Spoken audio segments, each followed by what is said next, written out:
Hello प्यारे बच्चों, welcome back to organised knowledge channel. और आज की जो वीडियो है उसमें हम डिस्कस करेंगे assessment worksheet number 5 for class 9th, विषय हिंदी है।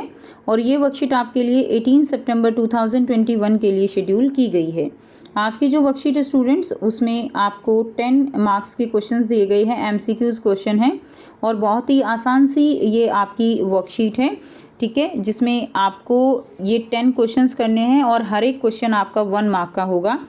इसमें आपको एक गद्यांश दिया गया है, उसको पढ़कर नीचे दिए गए कुछ प्रश्न हैं उनके उत्तर आपको करने हैं और जो गोला दिया गया है उसको पेंसिल से या पेन से भरना है। सो प्यारे बच्चों, वर्कशीट शुरू करने से पहले बेटा प्लीज़ चैनल को सब्सक्राइब कर दीजिए, बेल आइकन को प्रेस कर लो ताकि आपको आने वाली वीडियोज़ की नोटिफिकेशन वो समय से मिल जाए। सो देखिए, आज दोनों के सामने फिर वही सूखा भूसा लाया गया। दोनों चुपचाप खड़े रहे। घर के लोग भोजन करने लगे। उस वक्त छोटी सी लड़की 2 रोटियां लिए निकली और दोनों के मुंह में देकर चली गई। तो ये आपका गद्यांश जो आपका चैप्टर है 2 बैलों की कथा, वहाँ से लिया गया है, जिसमें जो हीरा और मोती 2 बैल हैं, ठीक है। तो जो लड़की है वो क्या करती है, 2 रोटियां लाती है और उनके मुंह में देकर चली जाती है।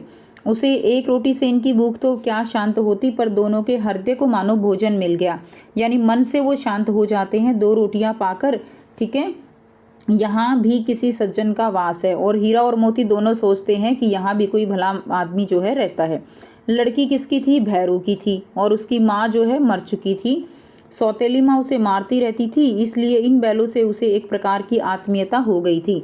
तो यानी लड़की भी परेशान थी, बैल भी परेशान थे, इसलिए दोनों को एक दूसरे से क्या हो गई थी? आत्मीयता हो गई थी।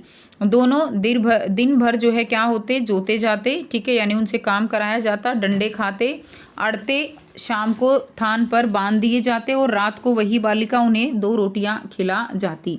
तो ये जो है होता था, हीरा मोती के साथ सारा दिन काम करते और फिर रात को उनको जो है खाना भी नहीं दिया जाता था। प्रेम के इस प्रसाद की यह बरकत थी कि 2-2 गाल सूखा भूसा खाकर भी दोनों दुर्बल न होते थे, मगर दोनों की आंखों में, रोम में विद्रोह जो है वो भरा हुआ था।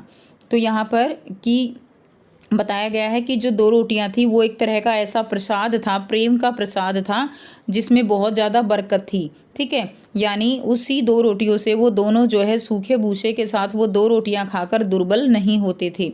लेकिन दोनों की आंखों में गुस्सा जो है वो बहुत ज़्यादा था और उनका रोम रोम वो गुस्से से यानी विद्रोह से भरा हुआ था। अब हम इसके प्रश्न करेंगे। भोजन कौन करने लगे?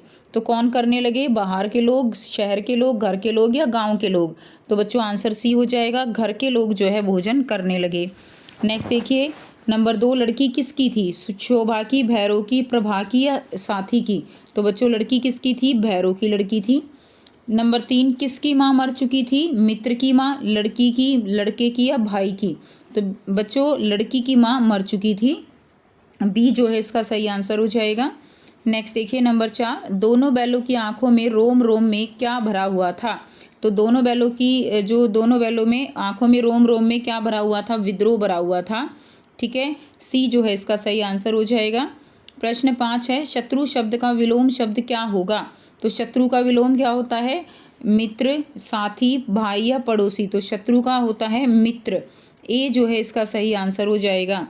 नेक्स्ट देखिए, प्रश्न 6, विद्रोह शब्द में उपसर्ग और मूल शब्द अलग अलग होंगे।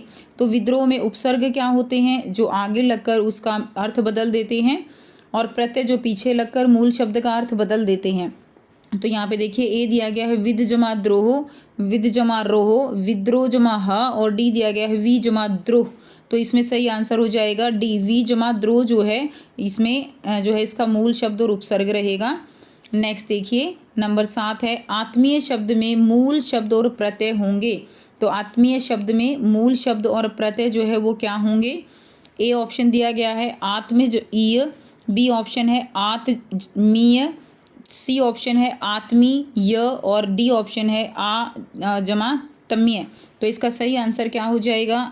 ए जो है इसका सही आंसर हो जाएगा आत्मीय। ये इसका मूल शब्द और प्रत्यय रहेंगे। नेक्स्ट देखिए, प्रश्न 8 है, मरण शब्द का समानार्थी शब्द क्या होगा? प्रसन्न, अप्रसन्न, जीवन या भावुक? तो बच्चों मरण शब्द का जो समानार्थी शब्द है वो यहाँ पर नहीं दिया गया है।